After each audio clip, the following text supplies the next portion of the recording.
For 28 years I believed family meant showing up when things got difficult. I thought blood created obligations stronger than convenience, that love could survive disappointment, and that tragedy would automatically bring people together. I was catastrophically wrong about all of it. The pattern started early. While my sister Emma got dance lessons, piano lessons, and private tutoring, I got hand-me-downs and lectures about being grateful for what I had. When Emma wanted a car for her 16th birthday, Dad worked overtime for 3 months to buy her a brand new Honda Civic. When I turned 16 2 years later, they handed me bus money and told me walking was good exercise. Emma's college education was fully funded. Tuition, room, board, spending money, and a brand new laptop. When I graduated high school with a 3.8 GPA and a partial scholarship to State University, they told me I should be proud to be independent and figure out my own way. I worked 2 jobs throughout college, graduated with $47,000 in student loans, and never once heard them brag about my achievements to their friends. The favoritism wasn't subtle. It was a family operating system as natural and unquestioned as gravity. Emma was the investment. I was the discount child, the one they'd gotten right the first time and didn't need to repeat. When I met David in my senior year of college and we got engaged after graduation, my parents offered to contribute exactly $500 to our wedding. That should cover your flowers, Mom said as if she were being generous. Emma's engagement 3 years later resulted in an immediate offer to pay for her entire $75,000 dream wedding. They didn't even wait for her to ask. But I had learned to document everything by then. Not out of malice, but out of a strange compulsion to prove to myself that the disparity was real, that I wasn't imagining the difference in treatment. I kept a running note in my phone: gift amounts, financial contributions, time spent, attention given. The numbers told a story that my family would have denied if confronted. Emma: new car $18,000, college tuition $78,000, wedding fund $75,000, graduation trip to Europe $8,000, law school application fees $2,400, bar exam prep course $3,200. Total family investment $184,600. Me: used bicycle $150, partial college support, exactly 1 semester's worth of groceries approximately $400, wedding contribution $500, high school graduation dinner $67 for the whole family at Applebee's. Total family investment $1,117. I showed these numbers to David once, early in our marriage. He stared at the list for a long time, then asked why I kept track of something so painful. I couldn't give him a good answer then. Now I know I was preparing for a war I didn't know was coming. When Lucas was born, I thought things might change. Grandchildren had a way of softening people, creating new bonds, offering fresh starts. For about 6 months it seemed like maybe I'd been right. Mom visited regularly, Dad bought Lucas toys, and Emma even babysat twice when David and I needed date nights. But the pattern reasserted itself as soon as Lucas stopped being a novelty. When Emma announced her engagement to Dr. Marcus Chin, a cardiologist she'd met during her law firm's charity golf tournament, Lucas immediately became old news. Every conversation shifted to wedding planning, venue selections, and guest list management. Lucas's first steps were interrupted by phone calls about Emma's dress fittings. His first words were drowned out by discussions about Emma's honeymoon plans. I continued documenting, now with timestamps and photos. Lucas's first birthday party. 3 family members attended, stayed for 1 hour, left early for Emma's engagement party shopping trip. Emma's engagement party. 47 people attended, lasted 6 hours, cost approximately $12,000 according to Mom's proud Facebook posts. The cancer diagnosis came when Lucas was 7 years old. Acute lymphoblastic leukemia, the doctor said, which sounded like a foreign language designed specifically to break hearts. The treatment plan would take approximately 18 months. The survival rate was encouraging but not guaranteed. Our world stopped completely. I called my family immediately, expecting the kind of emergency response that serious illness demands. Instead, I got a series of responses that I screenshot and saved. Mom: oh no. How terrible. Let me know if you need anything. Emma's trying on dresses today, but I'll call you tonight. Dad: that's rough, kiddo. Kids are tough though. He'll pull through. Can't talk long, tea time in 20 minutes. Emma: OMG, that's so scary. Sending prayers. By the way, can you still watch Fluffy next weekend? Marcus and I have that wine country trip. The first hospitalization lasted 11 days. Lucas was terrified, hooked up to machines, undergoing tests that required him to stay perfectly still while strangers in masks moved around him with serious expressions. David and I took turns sleeping in the hard hospital chair, reading him stories, playing quiet games, and trying to maintain normalcy in a place where nothing was normal. My family visited exactly once during those 11 days. Mom and Dad came together on a Thursday afternoon, stayed for 37 minutes, and spent most of the visit complaining about hospital parking fees and asking when Lucas would be back to normal, so family gatherings could resume their regular schedule. You know how important routine is for everyone, Mom said, patting Lucas's hand briefly before checking her phone. Emma's wedding planning is so stressful, and she really needs her family around for support during this time. Emma never came to that first hospitalization, or the second, or the third. She was always busy with wedding preparations, work commitments, or vacation plans. But she posted regularly on social media about her exciting engagement activities, often with captions about being blessed and living her best life. I screenshot every post, noting the timestamps against Lucas's chemo schedule. Emma's wine tasting adventure, posted while Lucas was getting his port installed. Emma's bachelorette party planning post, uploaded while Lucas was in the ICU with a fever that wouldn't break. Emma's dress-fitting celebration, shared while Lucas was learning to walk again after a particularly brutal round of treatment. The pattern became so predictable that I started anticipating it. Every time Lucas had a major medical event, Emma would coincidentally have an unmissable wedding-related commitment. Every time I asked for family support, Mom would explain how much stress Emma was under and how important it was for everyone to prioritize happy occasions over difficult situations. We can't put our lives on hold indefinitely, Dad said during one of our increasingly rare phone conversations. Lucas is getting the best medical care possible. What more do you want from us? What I wanted was for one person in my family to love my dying child enough to miss a cake tasting. What I wanted was for someone to offer to drive me to the hospital when I was too exhausted to see straight.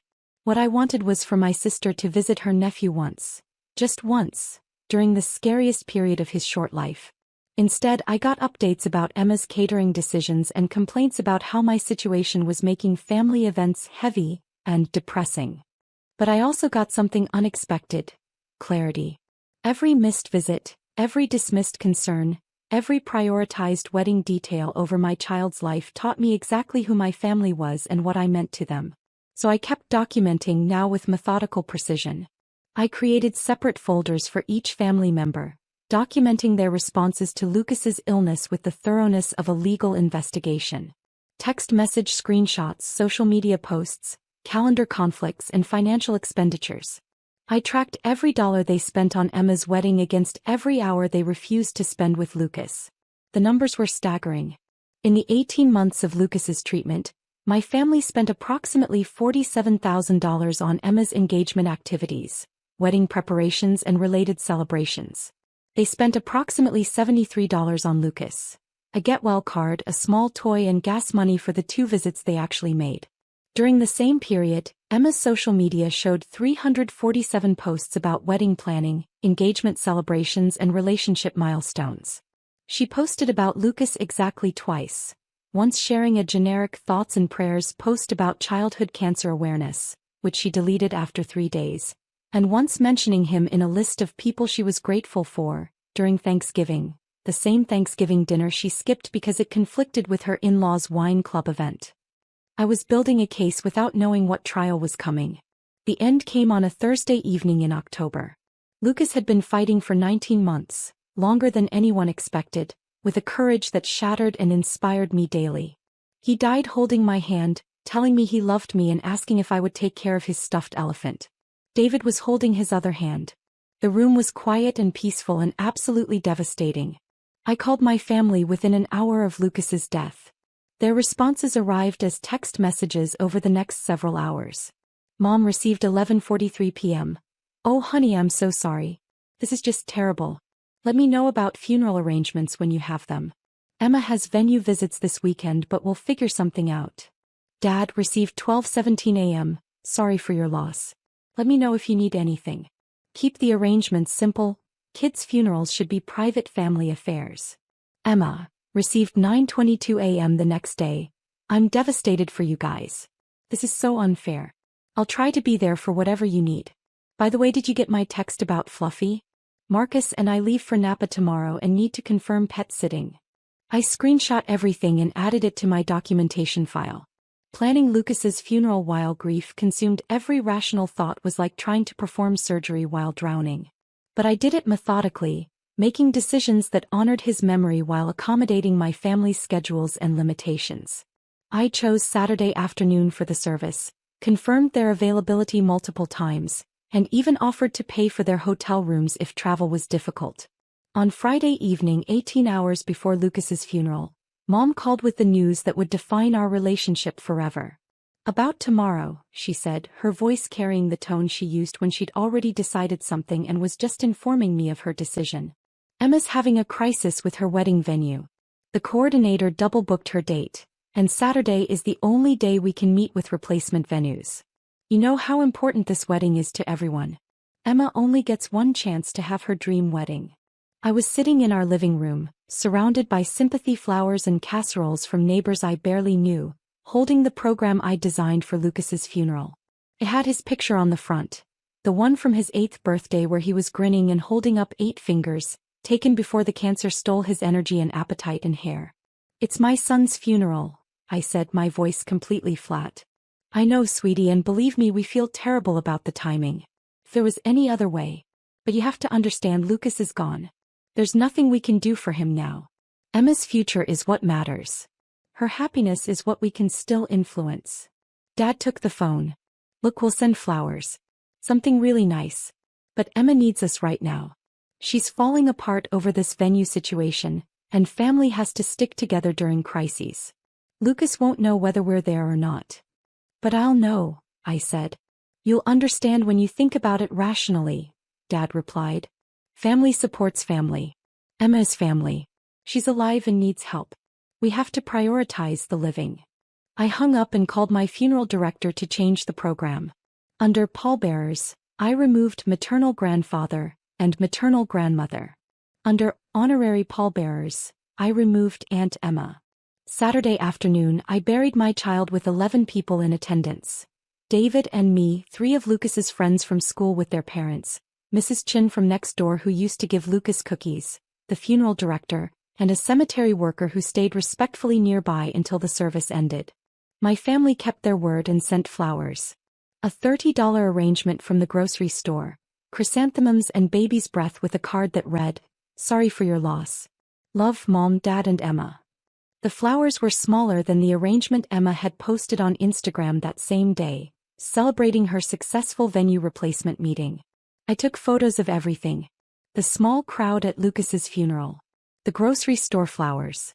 Emma's Instagram story from her venue visit, showing her and my parents toasting with champagne flutes while my son was being lowered into the ground. 2 weeks after the funeral, the life insurance payment arrived.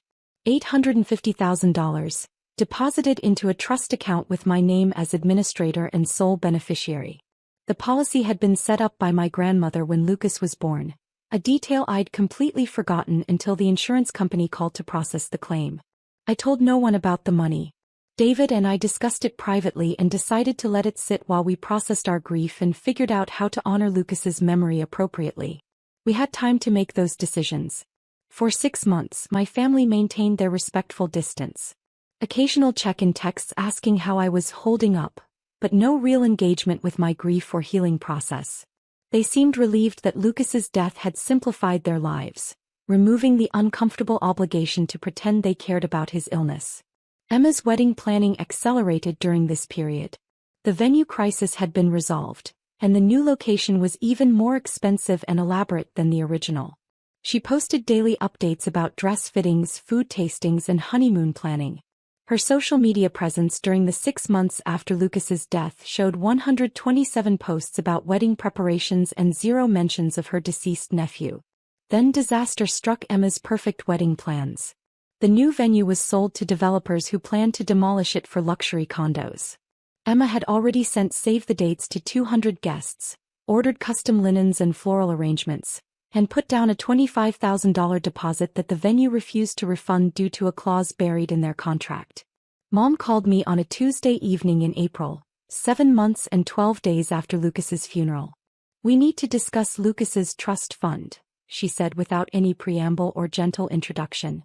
The words hit me like a physical blow, even though I'd been expecting this conversation since the insurance money arrived. Hearing her say it out loud made it real in a way that my anticipation hadn't prepared me for. "What trust fund?" I asked, though we both knew I was buying time rather than seeking information. "Don't be difficult. We know about the life insurance money. $850,000. Emma's wedding is in crisis and that money could solve everything. She could book an even better venue, upgrade the reception, hire the photographer she really wants. This money could turn a disaster into the wedding of her dreams." "That money is for Lucas's memory," I said. "Lucas is dead," Mom replied, her voice taking on the sharp, impatient edge that appeared whenever someone challenged her decisions. "That money can't bring him back or help him in any way. But it can help your sister, who is alive and has a future and can actually benefit from the financial support." I stayed silent, listening to her breathing on the other end of the line. "Emma has never asked for anything unreasonable," Mom continued. "She worked hard in law school, found a successful husband, and deserves to start her marriage with a celebration that reflects everything she's accomplished. You, on the other hand, are sitting on money that serves no purpose except to make you feel somehow connected to a child who's gone." The cruelty of that statement was so breathtaking that I actually pulled the phone away from my ear and stared at it. "Family helps family," Mom pressed on. "That's what love looks like. Practical support for people who can use it. Emma can use this money. Lucas cannot. You're being selfish and manipulative by holding on to it." "I need time to think about this," I said. "There's nothing to think about. Emma's wedding is in 4 months. The longer you wait, the fewer options she'll have. You can keep $50,000 for yourself if you need some kind of memorial fund, but the rest belongs with family who can put it to good use." I hung up and immediately called my financial advisor to confirm the trust structure and my administrative authority. Then I started planning. The pressure campaign began immediately. Mom called every morning for 2 weeks, each conversation following the same script. I was being unreasonable. Lucas would want Emma to be happy. Family money should support family members who were alive to benefit from it. Dad called twice, using his disappointed father voice to explain how my selfishness was causing family stress during an already difficult time. Emma called once, delivering a tearful monologue about how her wedding dreams were being destroyed by circumstances beyond her control, and how much it would mean to have family support during the most important day of her life. She managed to cry through most of the conversation while somehow never mentioning Lucas by name. The most manipulative call came from Dad on a Thursday evening. "Your mother is worried about your mental health," he said. "This obsession with hoarding money connected to Lucas isn't healthy grief processing. It's becoming a problem for everyone in this family." "How is it becoming a problem for everyone?" I asked. "Emma is stressed about her wedding, your mother is worried about you, and I'm caught in the middle trying to keep this family together. That money is causing problems for living people. Lucas is beyond problems now." I started recording the phone calls after that. The turning point came when Emma posted on social media about her venue crisis, and how she needed prayers and community support during this devastating time. The post included a photo of her crying in her wedding dress, with a caption about how unexpected family tragedy had created unforeseen financial burdens that were threatening her ability to celebrate love and commitment. 234 people responded with sympathy, advice, and offers to help with wedding costs. The post was shared 47 times. Multiple local businesses offered discounted services. A GoFundMe campaign raised $3,200 in donations from her friends and colleagues. Not one person who responded to that post had attended Lucas's funeral. Not one person offering help had visited him during his illness. Not one person sharing her devastating situation had ever met my dead child. I screenshot the entire post and added it to my documentation file, which now contained over 400 images chronicling my family's complete abandonment of Lucas and their immediate mobilization for Emma's wedding crisis. 3 weeks later, Mom announced that the family would be having an intervention to address my unhealthy attachment to Lucas's insurance money and Emma's urgent need for family support. The meeting was scheduled for Saturday afternoon at their house, exactly 9 months after Lucas's funeral. I spent Friday evening preparing. I printed and organized every piece of documentation I'd collected over the past 2 years. Text message screenshots, social media posts, financial records, hospital visit logs, phone call recordings, and timeline comparisons. I arranged everything in chronological order in a large 3-ring binder, with tab dividers for each family member and color-coded sections for different types of evidence. I also prepared the trust documentation that would end this conversation permanently. Saturday afternoon, I arrived at my parents' house at exactly 2 p.m., carrying my documentation binder and wearing the same black dress I'd worn to Lucas's funeral. Emma was already there, sitting at the kitchen table in her wedding dress, the same one from her social media posts about the venue crisis. She was dabbing her eyes with tissues, though her makeup remained perfect. Dad sat across from her with printed spreadsheets that appeared to be wedding venue pricing and budget breakdowns. Mom was pacing between the kitchen and living room, clearly agitated and ready to begin what she'd undoubtedly rehearsed as a reasonable family intervention. Finally, Mom said when I walked in, "We've been waiting to get started. This has gone on long enough." I sat down quietly at the end of the table and placed my binder in front of me, unopened. Dad cleared his throat and launched into what was obviously a prepared speech. "We're here because this family is facing a crisis that requires immediate action and mutual support. Emma's wedding is 4 months away, and the venue situation has created financial pressures that threaten to ruin what should be the happiest day of her life." Emma nodded tearfully. "I never wanted to be in this position. Marcus and I saved for 2 years, but the venue cancellation penalties and the cost of finding a replacement at such short notice, it's just overwhelming. Meanwhile," Mom continued seamlessly, "you're sitting on $850,000 that could solve this problem instantly. Money that's just sitting in an account serving no purpose while your sister suffers." I listened silently, my hands folded on the table.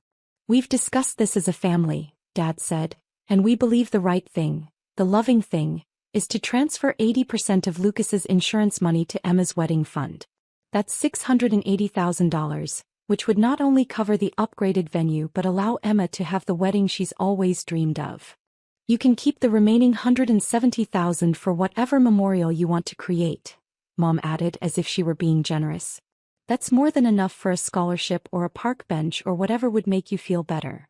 Emma leaned forward, her voice soft and practiced. "I know this is hard, but Lucas loved family gatherings. He would want this wedding to be beautiful. In a way, using his money to create a perfect celebration of love and family, it honors his memory." The room fell silent, waiting for my response. I opened my binder to the first section and pulled out a printed timeline. "Before we discuss Lucas's trust fund, I think we should review the family history that brought us to this moment." Dad frowned. "What history? We're here to solve a current problem." "This current problem has an 18-month backstory that I think is relevant to any financial decisions I might make." I placed the timeline on the table where everyone could see it. "This documents your involvement in Lucas's life from his cancer diagnosis until his death. Would you like me to read the highlights?" Mom's face was already flushing red. "That's not necessary. We know we did our best during a difficult time." "Let me share some specifics," I said, turning to the first page of screenshots. "This is a text message from Mom, sent 6 hours after I called to tell you Lucas was hospitalized with a life-threatening fever. The message reads, 'Sorry to hear about Lucas. Emma needs me to drive her to 3 different cake tastings today. We'll try to call later.'" I turned the page. This is Dad's response to the same hospitalization. "Kids bounce back fast. Emma's having dinner with Marcus's parents tonight and she's nervous. Can we talk about Lucas tomorrow?" Emma started to speak, but I continued. "This is a social media post from Emma, uploaded while Lucas was having surgery to install his chemotherapy port. She's at a wine tasting for her wedding with the caption, 'Living my best life. So blessed.'"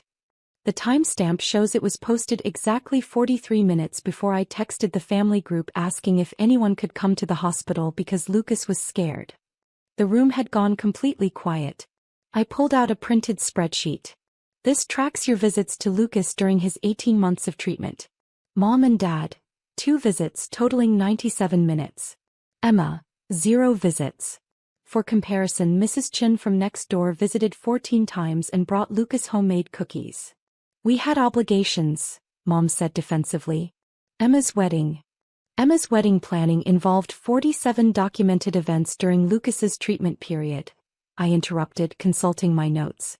Engagement parties, venue visits, dress fittings, food tastings, spa days and bachelorette activities.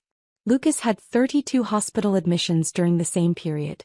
The overlap in scheduling was remarkable. I turned to another section. This documents the financial support you provided during Lucas's illness. Total amount, $73. One get-well card, one small toy and gas money for your 2 hospital visits. I pulled out another spreadsheet. This documents the financial support you provided for Emma's engagement and wedding planning during the same period. Total amount, $47,312. Engagement party, venue deposits, dress shopping trips, catering tastings and honeymoon planning. Dad stood up, his face red with anger. What's your point? We were trying to keep life normal for everyone during a terrible time. My point, I said calmly, is that you made a choice about which life events deserved your time, money and attention. You chose Emma's party planning over Lucas's life. I opened to the most damaging section. These are your responses to Lucas's death. I placed 3 screenshots on the table. Mom's text message received 11 hours after I called to tell you he was gone. Oh honey, I'm so sorry. Let me know about funeral arrangements. Emma has venue visits this weekend but we'll figure something out. Emma was crying now but I continued. Dad's text message. Sorry for your loss. Keep the arrangements simple. Kids' funerals should be private family affairs. I looked directly at Emma. Your text message sent the morning after your nephew died. I'm devastated for you guys. By the way, did you get my text about Fluffy? Marcus and I leave for Napa tomorrow and need to confirm pet sitting. The silence in the room was deafening. And finally, I said, pulling out the last set of documents, your response when I needed you most. You skipped Lucas's funeral for Emma's venue shopping. You sent $30 flowers from the grocery store while spending $3,000 on Emma's engagement photo session the same weekend. I closed the binder and looked at each of them. Now you want Lucas's life insurance money to pay for Emma's party. You want to take the only thing he has left, his financial legacy, and spend it on the same wedding planning that you prioritized over his life. Mom found her voice first. You're twisting everything. We love Lucas but he's gone. Emma's here. She needs help. That's what family does. Family shows up, I said quietly. Family visits sick children. Family attends funerals. Family doesn't skip a child's burial to go venue shopping. I reached into my bag and pulled out a legal document. This is the trust documentation for Lucas's life insurance policy. Section 3 specifies that I am the sole administrator with complete discretion over fund distribution. I slid the document across the table. You should read it carefully. Dad picked up the paper and began reading. His face went pale as he reached the relevant section. In the event of the beneficiary's death, all funds shall be distributed according to the wishes of the named administrator, who maintains sole discretion over all financial decisions related to said funds. You're the only administrator, Mom said, her voice flat with realization. I'm the only administrator, I confirmed. But we're family, Emma said, her voice rising to a whine. You can't just keep money that could help family members. I opened my binder one final time and pulled out the most recent addition to my collection. This is your social media post from last week about your venue crisis. You wrote, devastated by unexpected family tragedy that has created unforeseen financial burdens. 234 people offered help and sympathy. I looked directly at Emma. You turned my son's death into a fundraising opportunity for your wedding. You told strangers that his death created financial burdens for you, when the truth is that his death created financial resources that you want to steal. Emma's tears had stopped. Now she just looked angry. You're being cruel. Lucas would want me to be happy. Lucas wanted you to visit him, I replied. Lucas wanted his aunt to care enough to see him during the worst period of his life. Lucas wanted his grandparents to show up when he was scared and sick and dying. He gave him none of that. Now you want his money. I stood up and gathered my papers. The answer is no. Not 80%. Not 20%. Not $1. Lucas's trust fund will be used to create a scholarship foundation for families dealing with childhood cancer. Every penny will go to children whose families actually show up for them. Dad slammed his hand on the table. You ungrateful little. We raised you. We gave you everything. You gave Emma everything, I corrected. You gave me the education I needed to see exactly who you are and what I mean to you. Thank you for that clarity. Emma was sobbing now, but with rage instead of sadness. You're ruining my wedding.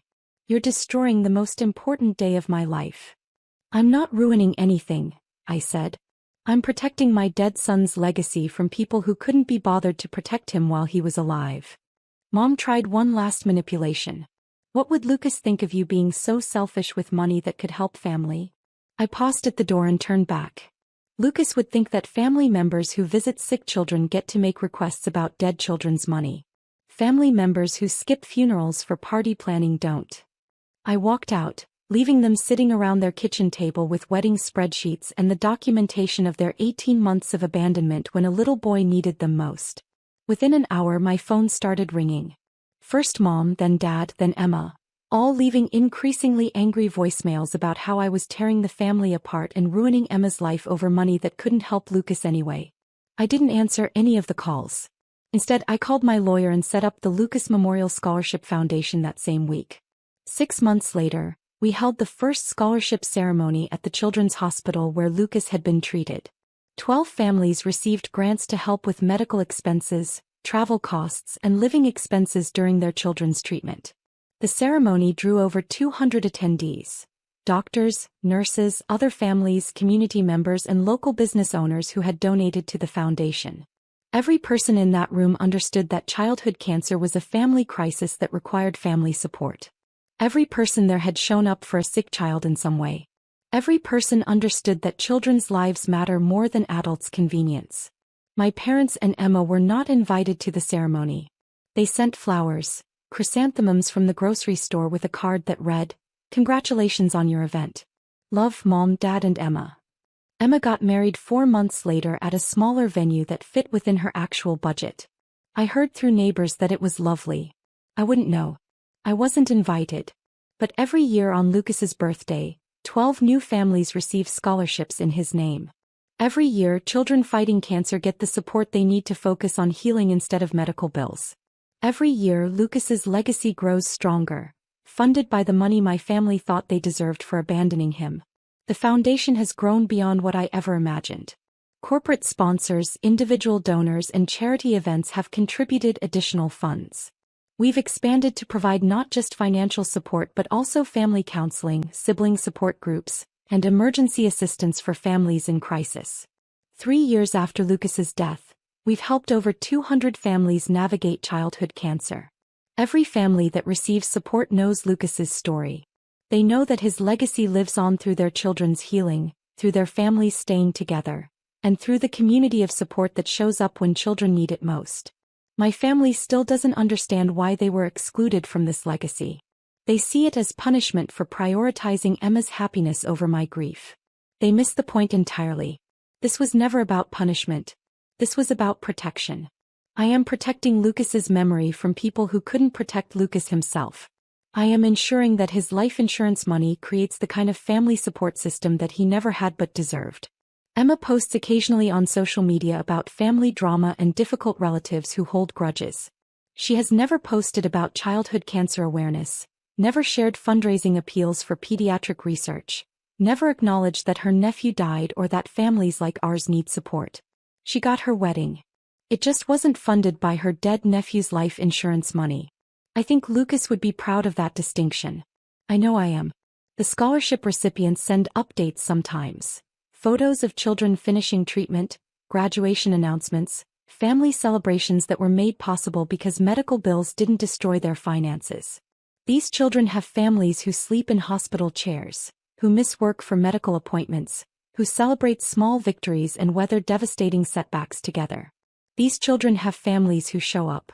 That's the family Lucas deserved. That's the family his trust fund created. And that's exactly how his story should end. Not with a wedding reception but with healing, hope, and families who understand that love means presence, especially when presence is difficult. Some legacies are built on money. Some are built on tradition. Lucas's legacy is built on showing up for children when they need it most. I think that's exactly what he would have chosen.